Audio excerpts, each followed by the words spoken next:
So this is a Honda XBR 500. Nice bike, usually run like a sewing machine.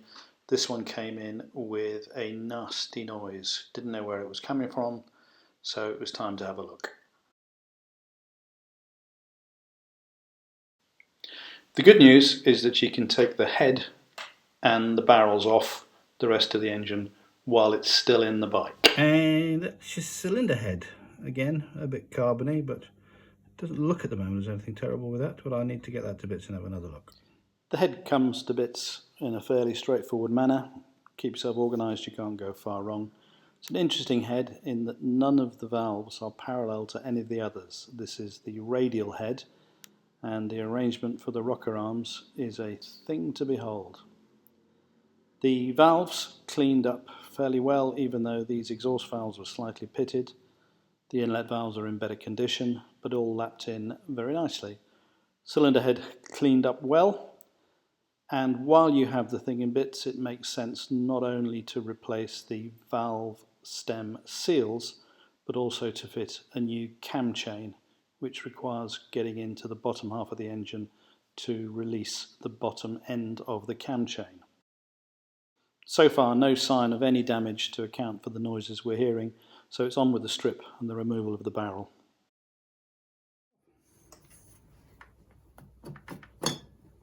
Let's get it so far, and then have something that cases mouths.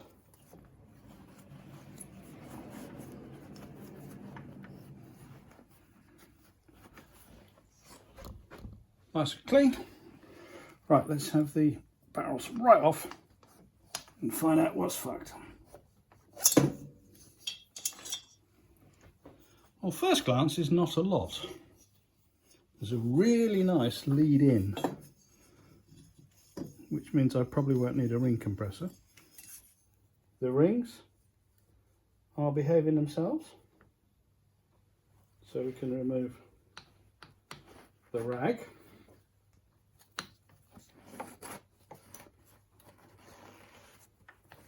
Let's try and find out what the fuck's wrong with this bike. Its little end. Hello, little end.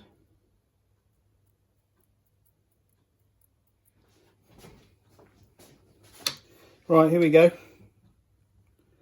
I have the little end in place, and I'm going to try and show you how much it moves. So this is how much it moves in its normal position. Can you see that?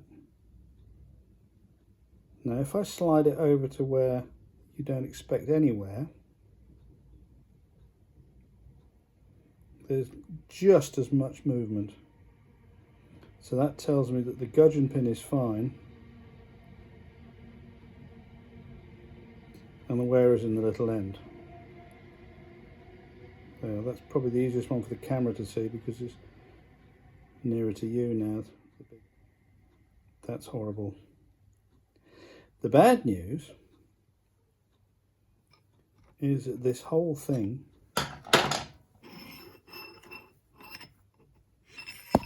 runs in a small end which carries no bush.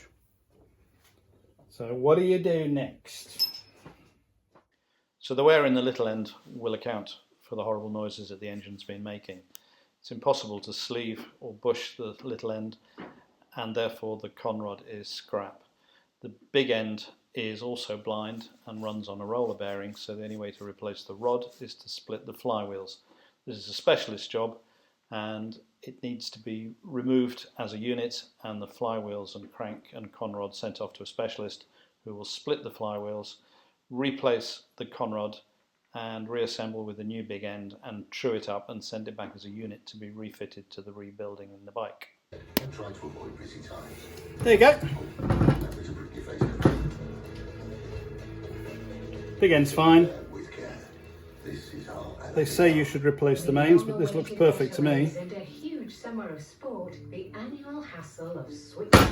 So off it goes to the man, who will fit a new one of those in the old one of those. So sometime later, the crank has come back from the specialist, the engine's been rebuilt, and it's now time to start the bike for the first time. Leaving this cover loose because that will indicate that the oil is circulating correctly if there is a drip from there. So let's give it a go and see what happens. That's nice.